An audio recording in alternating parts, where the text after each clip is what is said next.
Saludos, muy buenas noches, bienvenidos a 11TV de Valencia y bienvenidos a Parlem de un programa más, una semana más, y estamos ya de lleno en el 2016.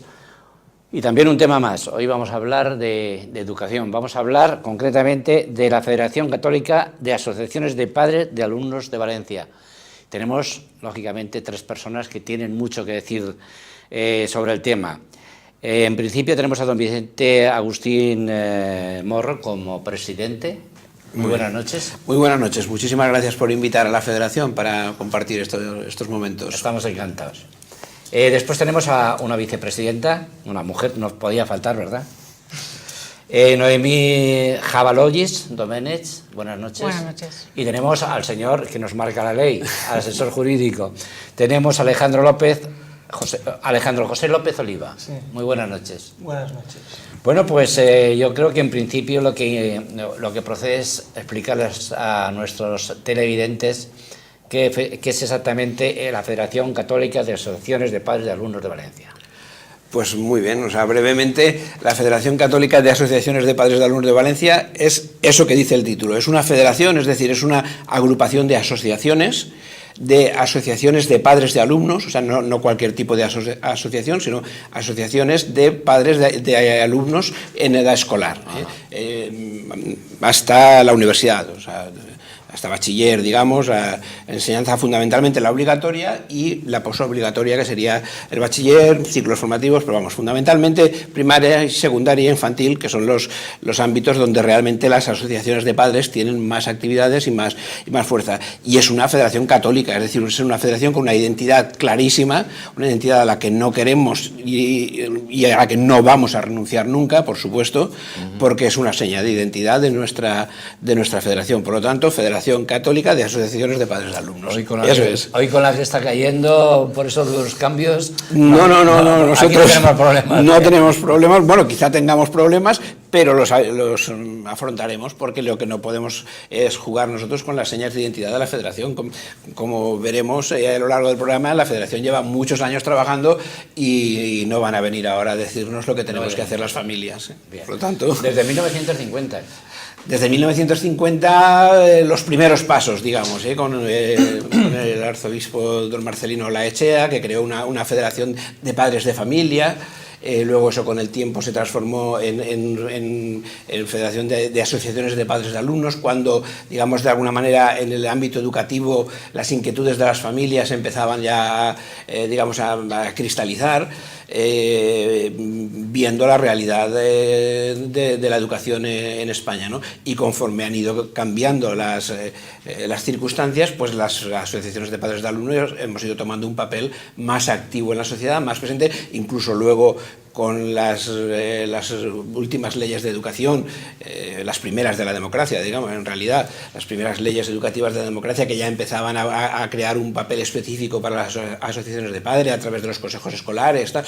Entonces, digamos que este movimiento asociativo familiar ha ido tomando una presencia de la que nosotros somos meros continuadores, por lo tanto no podemos cambiar y desde luego no queremos cambiar nada de la identidad de esta federación y del trabajo que han hecho nuestros predecesores. Pero el leitmotiv de haber nacido en esa no lo va a explicar la vicepresidenta.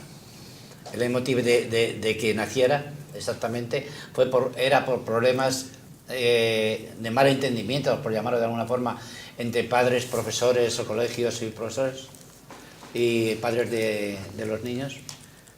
Yo creo que no, yo creo que fue un poco por ayudarse. Llevo poco tiempo en la asociación. Sí. Y entonces la historia no... Vamos a tener que enseñarles... Es que tiene la ventaja de... Exacto. Hay un tríptico que efectivamente que ustedes han impreso, lógicamente, para cuando van a hacer la presentación, así que se lo vamos a dar a la vicepresidenta. No, es que Noemí tiene la ventaja de que es muy joven, ¿no? Yo, como soy más viejo, y yo ya en los años 50, bueno, a finales de los 50, esto nace de la preocupación social de don Marcelino Olaechea, o sea, es una figura que todos conocemos en Valencia, don Marcelino. Sobre todo los falleros. Los falleros lo conocen muchísimo y también en otros ámbitos, y él tenía una preocupación fundamentalmente social, digamos, ¿no? Evidentemente como arzobispo, religiosa, pero quería fomentar la presencia de la sociedad, o sea, un avanzado para su tiempo, porque hablar de la sociedad civil, ¿no? de las asociaciones, de que la gente fuera tomando participación en la vida activa, que no parezca que todo nos viene dado, ¿no? Sino que nosotros somos los propios, y luego estas iniciativas, pues incluso en el magisterio de la Iglesia se ha hablado con mucha frecuencia de que los padres tomen un papel activo en la sociedad, tanto en lo que es en el ámbito de las políticas familiares y de la defensa de la familia, como en el ámbito fundamentalmente de la educación, ¿no? Con la Carta de los Derechos de la Familia de Juan Pablo II y tal. Entonces, digamos que nació en aquel momento como un reflejo de la preocupación de don Marcelino Olaechea por la situación en general de la sociedad valenciana, pero luego, como hemos explicado antes así brevemente, fue derivando ya hacia un ámbito de actuación muy específico, que luego ya vino marcado por las leyes, incluso pues con la cuestión de la constitución de los consejos escolares de centro y municipales, y esto que también saldrá a lo largo del programa, y entonces se fue, digamos, focalizando el campo de actuación de la Federación. Pero claro, eso lo sabemos los viejos del lugar, ¿no? Es lógico, para eso hemos vivido... Hemos vivido mucho, gracias a Dios.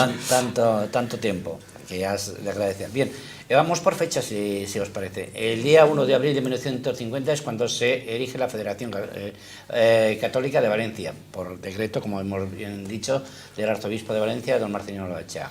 El 25 de enero de 1973, según reza en vuestro típtico, la Federación Católica de Padres de Familia pasa a denominarse Federación Católica de Asociaciones de Padres de Alumnos, debido a la creación de asociaciones de padres de alumnos en centros escolares y tal. Claro, eso es cuando la época en que, digamos, la última gran ley educativa preconstitucional, la ley de Villar-Palasí, digamos, ya es un momento en que la educación ya empieza a verse como... no como algo subsidiario, no como algo residual, sino como algo fundamental para el futuro de la sociedad. En los últimos años del franquismo, y ya apuntando un poco también pues dentro de los movimientos sociales que estaban empezando de alguna manera a tomar carta de naturaleza, pues también el asociacionismo familiar y el asociacionismo educativo, ¿no? Entonces, por eso coincide con la última gran ley preconstitucional, que fue la ley de Villar-Palasí, donde ya empieza a cambiar la educación, donde apareció aquello de la EGB, y bueno, pues de alguna manera en esa época los padres ya se están dando cuenta, nos estamos dando cuenta de que nuestra voz es fundamental en la educación, que no es solo lo que diga la administración, que no es solo lo que digan los profesores o los titulares de los centros, que lógicamente tienen su capacidad y su ámbito de actuación y sus derechos, pero que también la familia tiene que ser un actor fundamental en la educación. Y en esos años es cuando empieza, digamos, a tomar cuerpo esta realidad. Aquí hablamos de información periódica. Me imagino que ustedes desde los principios se han ocupado muy mucho de trasladar, digamos, esas inquietudes, esos proyectos que ustedes han tenido. Claro, nosotros, la Federación desde siempre, uno de los pilares fundamentales ha sido la formación a los padres, que también hablaremos luego, y aquí tenemos varios ejemplos de cosas que hemos ido haciendo en eso, y la información a las asociaciones. Es decir, como federación, nosotros nos preocupamos de suministrar información al mismo tiempo que recibimos información, recibimos sugerencias, recibimos preguntas, recibimos quejas de nuestros asociados. Nos dicen, que nos dicen, oye, está pasando esto, tenemos que actuar, tenemos que decir, tenemos que hacer una nota de prensa, tenemos que dar una palabra concreta sobre esta situación. Bueno, pues aparte de esa información que nosotros recibimos de la base, nosotros también canalizamos informaciones pues, de las novedades legislativas, los temas legales de asociacionismo, de cuestiones fiscales, cuestiones organizativas. Claro. Entonces, digamos entonces, digamos que nosotros periódicamente, bien a través de circulares, bien a través de la revista, bien a través de las asambleas generales que hacemos todos los años, cuando hay que hacer una asamblea general extraordinaria por modificación de estatutos o por renovación de la Junta, como ha sido ahora pues este pasado 3 de octubre, que es cuando se constituyó esta nueva Junta Directiva. Es decir, esa es la información periódica que nosotros vamos suministrando a nuestros asociados. Digamos que es bidireccional. Recibimos informaciones y damos información a nuestros asociados. Noemí, ¿desde cuándo estás Desde... En el meollo, desde que se constituyó, pero antes pertenecía de alguna forma también a la asociación, sin cargo. Exacto. No, bueno, yo me metí en el AMPA de mi colegio. Ajá. Cuando entraron mis hijos, digamos, al colegio, pues por eso en vez de quejarme, pues vamos a ayudar. Ajá. Y nada, me presenté, estuve en el APA hasta que vi la posibilidad de pertenecer a la FECAPA, que es lo que yo pienso, digamos. Mi pensamiento es el que tenía... ¿Cómo llegó la vicepresidenta a la presidencia, a vicepresidencia? Bueno, pues porque necesitamos gente joven. Entonces, con ideas...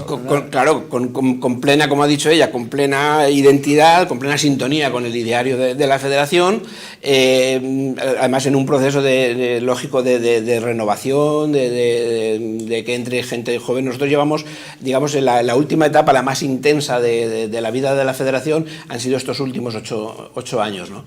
Que corresponde pues con dos, digamos, periodos, no digamos mandatos, 2 periodos presidenciales. El primer presidente de esta nueva etapa fue Nicolás Sánchez García, y luego José Oltra.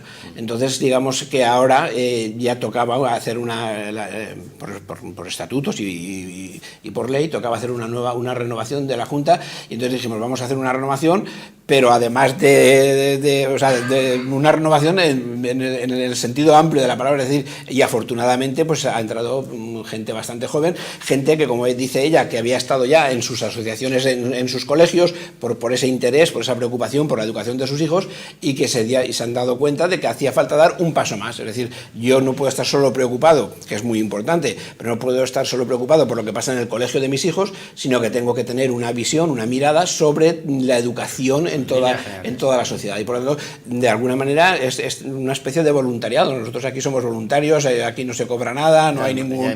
y por lo tanto, digamos que es una especie de servicio. Nosotros lo tomamos como un servicio que prestamos a la sociedad. Es decir, tiene que haber alguien que de alguna manera esté pendiente del ámbito educativo, qué es lo que pasa en la sociedad, qué es lo que quiere hacer la administración, esta y las anteriores, es decir, qué cosas son buenas para nuestros hijos, qué cosas pueden ser malas, y por lo tanto nosotros tenemos que ponernos frente a esa realidad, ¿no? Y con ese espíritu de servicios con lo que se renovó la Junta el pasado 3 de octubre, ya digo, afortunadamente, gracias a Dios, pues con bastante gente joven, porque ya los mayores nos tenemos que ir retirando. Tampoco es eso.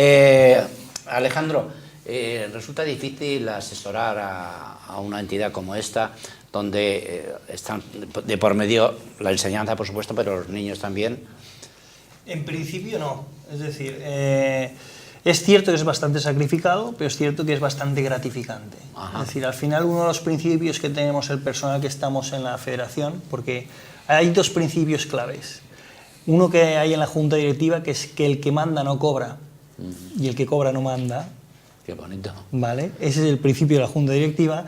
Y el principio de la gente que trabajamos de personal es tratamiento personalizado y directo, adaptándonos a las necesidades e inquietudes de la familia. Entonces, al final, ¿qué es? Es como una formación a la carta o un asesoramiento jurídico a la carta. Ajá. Por lo tanto, implica que, pues lo que decía, un poquito de sacrificio, pero evidentemente luego la satisfacción es muy grata y te lo reconocen a veces. ¿Estás vinculado más a la educación o más a la parte jurídica? De todo un poco. A nivel más personal, que nada porque a nivel personal de todo un poco. ¿Por qué? Porque no son departamentos estancos. Es decir, al final es una realidad transversal. Y no solo el ámbito tampoco de la educación, sino también el ámbito asociativo, está luego también con el ámbito espiritual o de principios o de convicciones. Todo es un mare magnum que personalmente considero que sería un error el tratar de verlo por departamentos estancos, porque al final una cosa influye en la otra, que es una de las cosas que tenemos aquí también. Vemos todo el tema de la educación de una manera integral, que es lo mismo que buscamos de la formación de nuestros hijos. Es decir, al final que tenga una educación integral, desde una vista globalizada, y que todo se pueda ver, porque a veces entras en un ámbito educativo y empiezas a rascar un poquito y te sale un tema de derechos fundamentales o un ámbito de constitución del derecho de asociación de esa APA que tiene unos fines que no son los adecuados a los que ellos quieren. Entonces vas rascando y al final tienes que tratar diversas materias que no son exclusivamente el ámbito educativo a lo mejor, sino a lo mejor el ámbito jurídico constitutivo de la asociación, o de una manera de trabajar que tiene esa asociación que no la han reflejado en sus estatutos, etcétera. De todas formas, una cosa fundamental es que nosotros somos padres. O sea, si no fuéramos padres, no estaríamos en este ámbito. Pero también sois profesores, hay bueno, algunos, no todos. Noemí es profesora, Alejandra... No, yo no soy profesora. No eres yo había entendido que era profesora. Pero bueno, hay miembros de la Junta Directiva que son profesores, Alejandro es abogado, es doctor en Derecho, él da alguna clase también en la Universidad Católica, yo trabajo en un ámbito completamente distinto, pero estamos aquí porque somos padres. Claro, un abogado a lo mejor puede asesorar a una empresa de transportes y no necesariamente tiene que ser transportista. Claro. Puede asesorar, no sé, a una entidad deportiva y no tiene por qué dedicarse a jugar a fútbol. Ahora, un padre está recibiendo, en aquello más preciado para él, que son sus hijos, está recibiendo lo bueno o lo malo que se haga en la educación. Por lo tanto, digamos que desde esa preocupación nosotros estamos trabajando. Y en ese sentido, un poco lo que decía Alejandro, es integral porque aunque él esté estudiando una norma que vaya a aprobar y que se pase por el Consejo Escolar Valenciano, la Comisión de Textos Legislativos, que está él, por ejemplo, él está estudiando eso, pero detrás está viendo a sus hijos, porque claro, si esa norma impone cosas negativas o puede tener consecuencias que hagan más deficiente la educación, en el fondo lo que estamos aquí es trabajando por el futuro de nuestra sociedad, porque es el futuro de nuestros hijos. Después, aparcamos un momento, si os parece, el tema de la asociación y nos centramos en la educación, en esa educación que se está practicando a nuestros hijos en este caso. ¿Cómo está la educación en España? Porque yo oigo, ya no estoy en edad de tener hijos, en nietos, pero quiero decir que sé que existen un montón de problemas. Existen muchísimos problemas, evidentemente, y no lo decimos nosotros. Sí. No lo decimos nosotros porque si lo dijéramos nosotros no tendría gran valor, ¿no? Pero lo dicen estudios internacionales de multitud de organismos, ¿no? La educación hoy en día en España el sistema educativo es uno de los peores de nuestro entorno, como se suele decir habitualmente, de la Unión Europea, de los países desarrollados, de la OCDE. El sistema educativo español es de los más bajos y se constata oleada tras oleada de los informes PISA, pero se constata también en otro tipo de informes. Hace aproximadamente un año salió un informe que ya no era sobre los niños en edad escolar o adolescentes, sino que era sobre los adultos, y se reflejaban prácticamente las mismas carencias que se habían venido detectando en los informes PISA, es decir, dificultad de comprensora, dificultad de comprensión lectora, dificultad en las ciencias, dificultad en el cálculo matemático, casi incapacidad para los idiomas. Es decir, esas cosas que los informes PISA van un poco, digamos, detectando en el ámbito educativo, lógicamente, cuando uno se hace adulto y ya digamos que es lo que solemos decir, ha sido víctima de la LOCSE, pues al final es que también se ve. ¿Y qué hacen ustedes o qué intentan hacer ustedes para mejorar todo esto, para evitar? Hombre, nosotros lo primero que hacemos es denunciar la situación, es decir, nosotros no nos conformamos con tener un mal sistema educativo. O sea, está constatado que hay un mal sistema, algo habrá que hacer. Algunos dicen, hagamos un pacto. Pero ¿un pacto sobre qué y para qué? No podemos hacer un pacto para perpetuar un mal sistema. Por eso cuando se habla muchas veces de pacto educativo, nosotros decimos, bueno, vamos a ver, o sea, habrá que hacer un pacto cuando todos estemos de acuerdo en que el pacto sea para mejorar la educación. Si el pacto es para perpetuar lo que hay, nosotros, FECAPA, no puede estar de acuerdo con eso. ¿Qué tenemos de mal? O sea, llamándole al pan pan y al vino vino. ¿Qué es lo que hay? ¿Qué es lo que habría que cambiar? ¿Qué es lo que no encaja en la educación? Cualquiera de los tres. Sí, ¿no? Pero, bueno, empezando como que digamos, o sea, el hijo es mío. Claro. Entonces no tiene que decidir otro a qué colegio lo tengo que llevar, por ejemplo. Entonces, empezamos por ahí, por elección de colegio. Sí, claro. O sea, yo quiero que mi hijo vaya, en este caso, a un colegio católico, y entonces no me pueden obligar a que lo lleve a otro, digamos. Que eso, por ejemplo, sí que no, o sea, antes estaba, ahora lo quieren quitar, pero, o por ejemplo quitar, yo quiero que mi hijo reciba religión, o quiero que reciba, pues tampoco me pueden obligar a otra cosa que yo no quiera. Ajá. ¿Me entiendes lo que Sí, te quiero sí, decir? sí, perfectamente.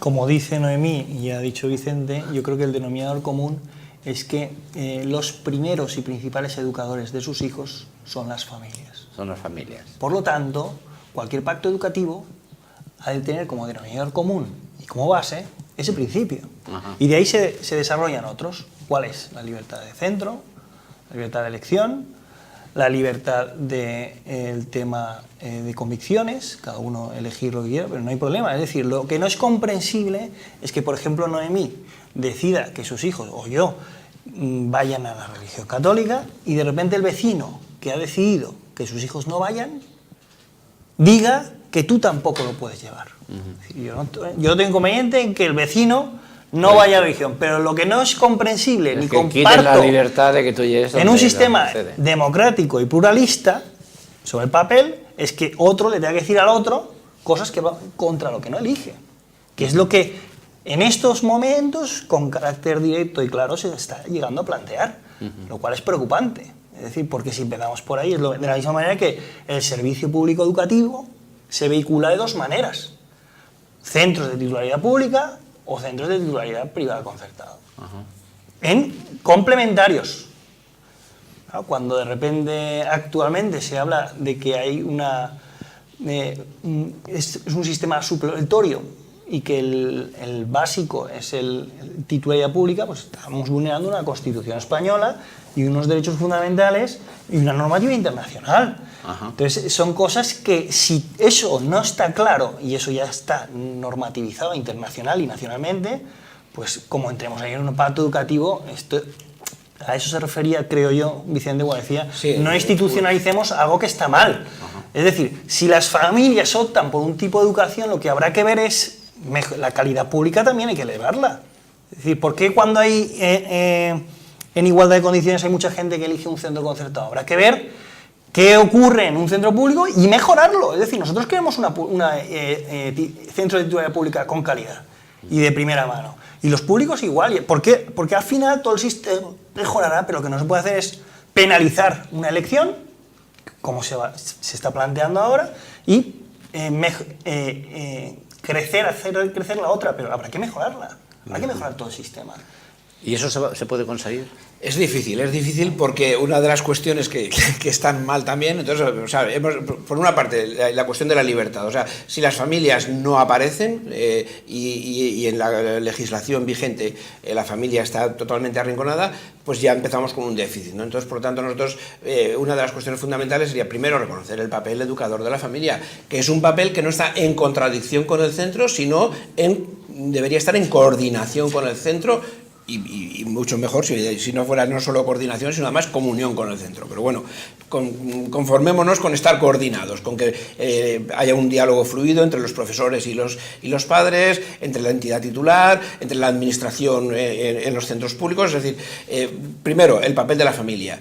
En segundo lugar, vamos a mejorar el sistema, vamos a buscar todo aquello que sea positivo. Entonces, ¿qué necesitaremos? Pues seguramente necesitaremos que haya una mayor autoridad del profesor, por ejemplo. Es una de las cuestiones que también está muy devaluada en la educación. Es decir, el profesor... Bueno, últimamente se han dado leyes... se han ido dando pequeños pasos. Pero, claro, si dijéramos, no, vamos a hacer el pacto con lo que hay ahora, pues eso lo tendríamos también con una cierta deficiencia. Hay que tener, luego hay que digamos, la educación supone adquirir conocimientos. Vamos a ver, ¿la escuela para qué está? La escuela está para enseñar. O sea, la escuela no puede estar para, como se pretende ahora en esta última etapa, que al final es una cuestión coyuntural. Los gobiernos vienen y van, y las administraciones vienen y van, y los consellers, incluso dentro de las mismas siglas, pueden haber 3 consellers en un periodo legislativo. O sea que esto es pero, por ejemplo, una de las cosas que están queriendo imponer ahora, que la escuela sirva para hacer barrio. Oiga, no, la escuela tiene que servir para enseñar. Y para hacer barrio, usted se constituye una asociación de vecinos y hace lo que quiera. Pero la escuela, déjele. Antes, la escuela tiene que estar para educar en la ciudadanía.